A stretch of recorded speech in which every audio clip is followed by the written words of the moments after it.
ఉత్పత్తి రంగాలను పెంచడానికి దోహదపడతాయి. ఈ ఇన్ఫ్రాస్ట్రక్చరే రేపు వ్యాపారస్తుల్ని, వ్యాపార వ్యవస్థలను కూడా ఇక్కడ వ్యవస్థీకృతం చేసుకోవడానికి పెద్ద ఎత్తున దోహదపడతాయి. ఈ దోహదపడేటువంటి ఇన్ఫ్రాస్ట్రక్చర్ రంగానికి ఉపయోగపడేటువంటి సిమెంట్ ధరని మనం పెద్ద ఎత్తున డిస్ప్లే చేసి తగ్గుతోందని తీసుకొని రాగలిగితే అది రాష్ట్రానికి ప్రజలకు కూడా పెద్ద ఎత్తున ఉపయోగపడుతుంది. దీన్ని డిస్ప్లే కూడా సీరియస్గా చేయాలని చెప్పి మీ అందరినీ కోరుతా ఉన్నాను. అట్లాగే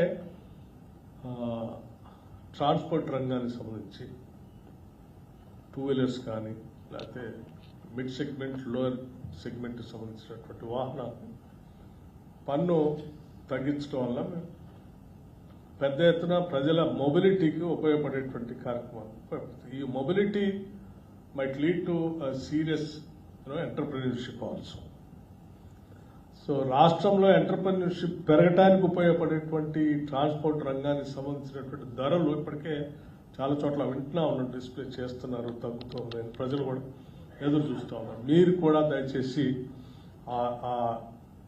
తగ్గించిన వాటిని డిస్ప్లే చేసి ప్రజల్ని పెద్ద ఎత్తున అట్రాక్ట్ చేయగలిగితే ఒక పక్కన మీ సేల్స్ పెరుగుతాయి, సేల్స్తో పాటు ప్రజలకు కూడా మొబిలిటీ పెరిగి వాళ్ళు కూడా ఎంటర్ప్రెన్యూర్స్ ఎక్స్పోజర్ పెరిగి ఈ సమాజానికి ఒక మంచి మానవ వనరులుగా ఎదగటానికి కూడా ఉపయోగపడుతుంది. దయచేసి దీన్ని కూడా సీరియస్గా తీసుకోవాల్సిందిగా మీ అందరిని కోరుతూ, మీకు దీన్ని అమలు చేసే క్రమంలో సరే కొన్ని ఇబ్బందులు అప్పుడప్పుడు చాలామంది రాష్ట్ర ప్రభుత్వ దృష్టికి కూడా తీసుకొని వస్తూ ఉన్నారు. ముఖ్యంగా ఐటీ ఇన్పుట్ ట్యాక్స్ క్రెడిట్ సంబంధించి ఈ ఐటీసీ వల్ల చాలా మందికి కొంత ఉపయోగకరంగా ఉంటుంది, కొంత రాష్ట్రానికి నష్టం కూడా జరుగుతూ ఉంది. జెన్యున్గా చేసేటువంటి వాళ్ళకేమో ఉపయోగపడతా ఉంటుంది. దీన్ని అడ్డం పెట్టుకొని వేరే రకంగా చేసేవాళ్ళ వల్ల జెన్యున్గా చేసేవాళ్ళకు కూడా నష్టం జరుగుతూ ఉంది. అట్లాగే రాష్ట్రాలకి వచ్చేటువంటి ఆదాయం కూడా ఇబ్బంది పడతాం. సో మిత్రులందరికీ నేను చెప్పేది ఏంటంటే, జెన్యున్గా చేసేటువంటి వాళ్ళందరికీ కూడా హృదయపూర్వకంగా నేను అభినందిస్తూ, మీ జెన్యునిటీని ఇబ్బంది పడి కలిగేటట్టుగా చేసేటువంటి వాళ్ళ సమాచారాలను కూడా మీరు రాష్ట్ర ప్రభుత్వాలు ఎప్పటికప్పటికి అందిస్తూ ఉంటే మీరు ఎంత న్యాయబద్ధంగా ఉన్నారో మీకు అంత విలువ కూడా పెరుగుతూ ఉంటుంది, దానివల్ల ఉపయోగం కూడా ఉంటుందని చెప్పి నేను మీ అందరికీ విజ్ఞప్తి చేస్తూ ఉన్నాను. అట్లాగే రాష్ట్ర ప్రభుత్వం ద్వారాలు ఎప్పుడు తెరిచే ఉన్నాయి. We're open to discussion and debate. ఎటువంటి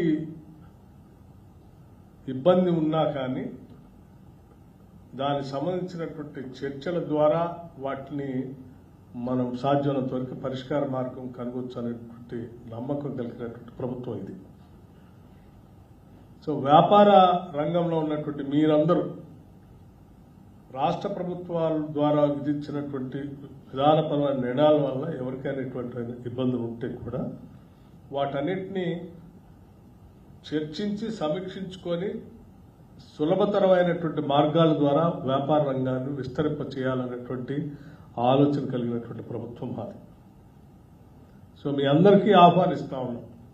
మీ అందరికీ రకరకాలైనటువంటి ఆర్గనైజేషన్స్ ఉన్నాయి, అసోసియేషన్స్ కూడా ఉన్నాయి.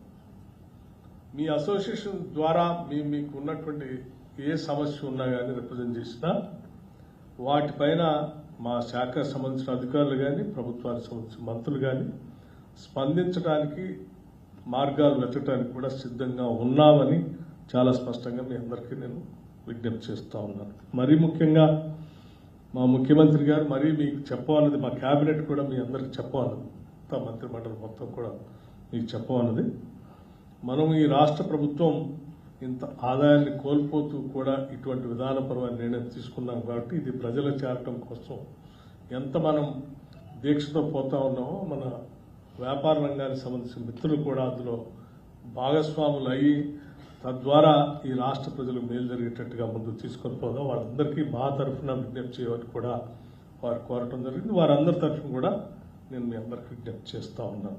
దయచేసి ఈ కార్యక్రమాన్ని పెద్ద ఎత్తున ప్రజలకు చేర్చడం కోసం మనం అందరం కట్టుబడి దీక్షతో పనిచేద్దామని చెప్పి మీ అందరికీ నేను హృదయపూర్వకంగా విజ్ఞప్తి చేస్తూ వచ్చినందుకు మీ సమయం వెచ్చుతున్నందుకు మరొకసారి ధన్యవాదాలు తెలియజేస్తూ